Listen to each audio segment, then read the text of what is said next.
I wonder how many of you have ever had a personal talk with a communist.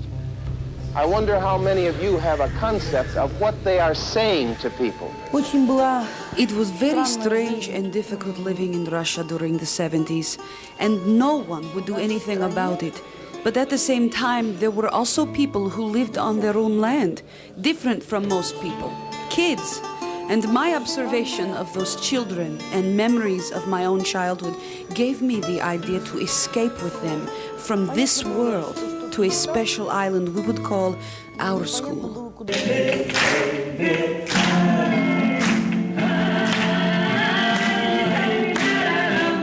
This school, the Moscow National Film School, was just made by our hands.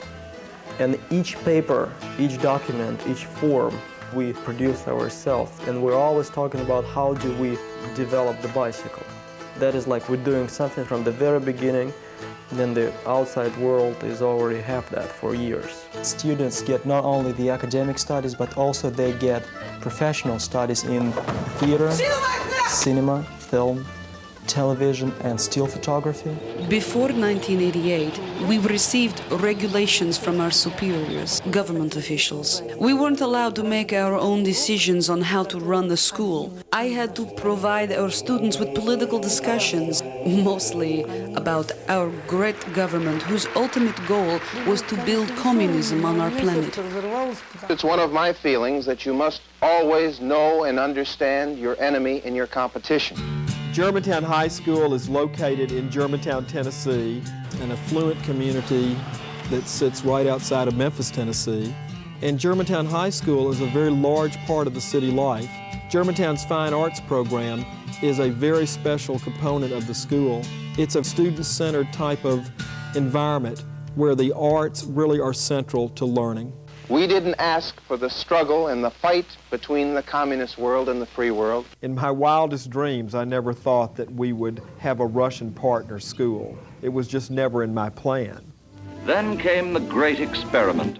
We missed a lot of time during that 70 years break after the revolution up till the 1991. The idea to come to the States was very unusual. You have someone from the other side, it's work like your insurance. When we are not alone, we are in power. It's really power. The very first step we did, and it was rather smart thing, we came to the American Embassy. We got this person, his name is Mr. Paul Smith. Sergei and a group of students from the school, whom I'd never met before, walked into my office and said, we're planning to go to the United States. The idea was to cross the country from Los Angeles up to New York. I said, fine, I can't give you any money, but I can give you some ideas. So we sat down and plotted out a route across the United States, and then I gave them a directory of schools. We've got money here. We found some commercial people, gave us this money, and we bought 2 vans. We all, in our careers, have 1 or 2 remarkable stories, and this has got to be one for me. I've been in this business for 22 years now. Well, we started moving from Los Angeles, and the first town we get to was San Francisco, and then we toured to Denver. And then after Denver, we go to Kansas City, then to St. Louis, then down to Mississippi River, and then we came to Memphis. They had evidently called the International Thespian Society office and asked them for help.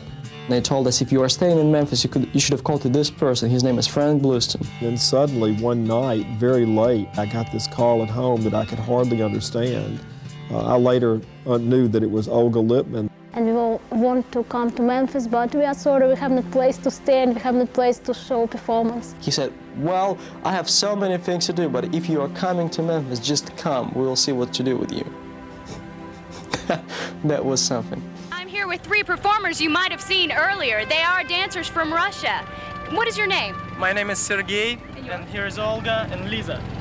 Great. How long have you been in the United States touring? That's already for 2 weeks and a half. We started in Los Angeles 2 weeks ago, and we're now in the middle of our way here. He was so kind, and he spoke very good English, and I felt comfortable talking to him. And I remember looking forward to seeing them at school the next day. It was totally a chance meeting that they would come to Germantown. They actually were going from St. Louis to New Orleans. In their wildest, they never thought they would find a school here that matched their school. It kind of blew me away, the fact that they were a lot like us, our program. They've been traveling, even in Europe, they've traveled extensionally, and then now they're traveling here in the United States. They've really not found a school that really matches what they do in Moscow until they come here, where they, where the theater and the film is, and the video is integrated, and where you have to do both things. I remember Olivana. Just thought it was really weird how her and Mr. Bluestein seemed a lot alike in some ways. It was so close from the very first moment. I mean, the level of understanding or the ideas were so the same, and we something like the soulmates. From your colleagues, friends, and soulmates, the fine arts faculty and students at Germantown High School, Germantown, Tennessee, September 19th.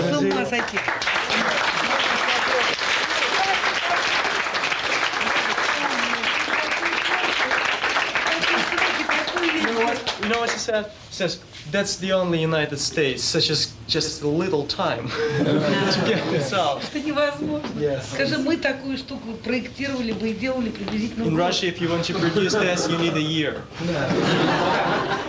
A couple of days after the Russians left,